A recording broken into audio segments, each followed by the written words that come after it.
Assalamualaikum warahmatullahi wabarakatuh.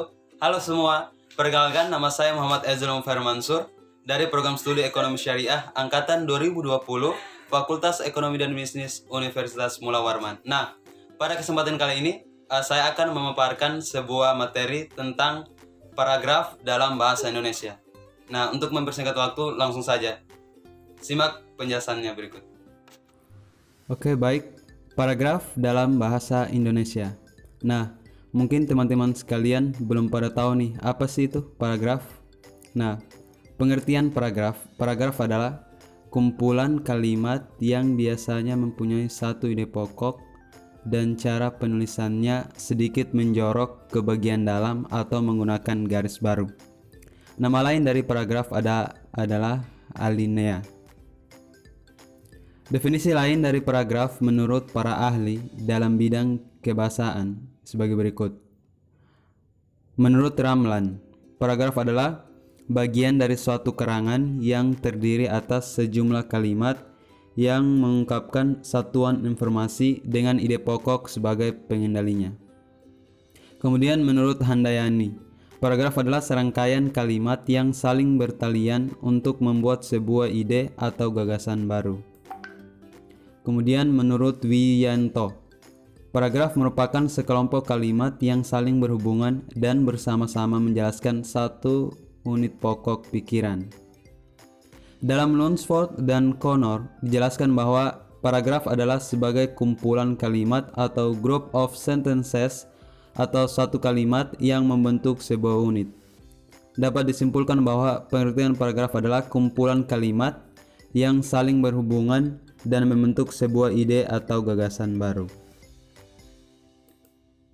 Kemudian ada unsur paragraf.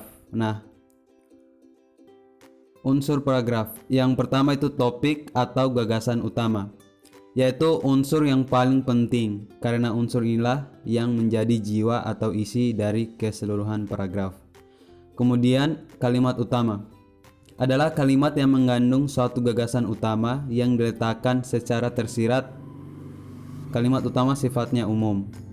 Kalimat penjelas tugasnya menjelaskan dan menjabarkan lebih lanjut gagasan utama yang terdapat dalam paragraf tersebut. Kalimat penjelas yang baik dan benar akan menjadi penentu pokok dari benar-benar baik dan tuntasnya paragraf itu. Kalimat penjelas dibedakan menjadi dua, yaitu yang pertama kalimat penjelas mayor dan kalimat penjelas minor. Kemudian kalimat pendukung adalah kalimat yang mengandung gagasan-gagasan penjelas. Kemudian transisi, yaitu agar menjadi sebuah paragraf yang padu, kalimat di dalam paragraf disusun dengan menggunakan transisi atau konjungsi. Ada dua macam konjungsi yang biasa dipakai, yakni konjungsi antar kalimat dan konjungsi intra-kalimat. Kemudian berikutnya penegas, yaitu unsur yang terakhir. Unsur ini tidak terlalu penting di dalam sebuah paragraf karena tidak semua paragraf mempunyai penegas. Next, syarat paragraf. Yang pertama itu kesatuan, kemudian kepaduan atau koherensi, kemudian kelengkapan. Kemudian setiap paragraf harus mempunyai satu gagasan utama yang ditulis dalam kalimat topik. Kemudian penulis paragraf tetap memperhatikan kaidah satuan bahasa yang lain. Next, fungsi paragraf. Fungsi paragraf bagi penulis. Yang pertama, paragraf memudahkan pengertian pemahaman dengan menceraikan satu tema dari tema yang lain dalam teks. Kemudian paragraf merupakan wadah untuk mengungkapkan sebuah ide atau pokok pikiran secara tertulis.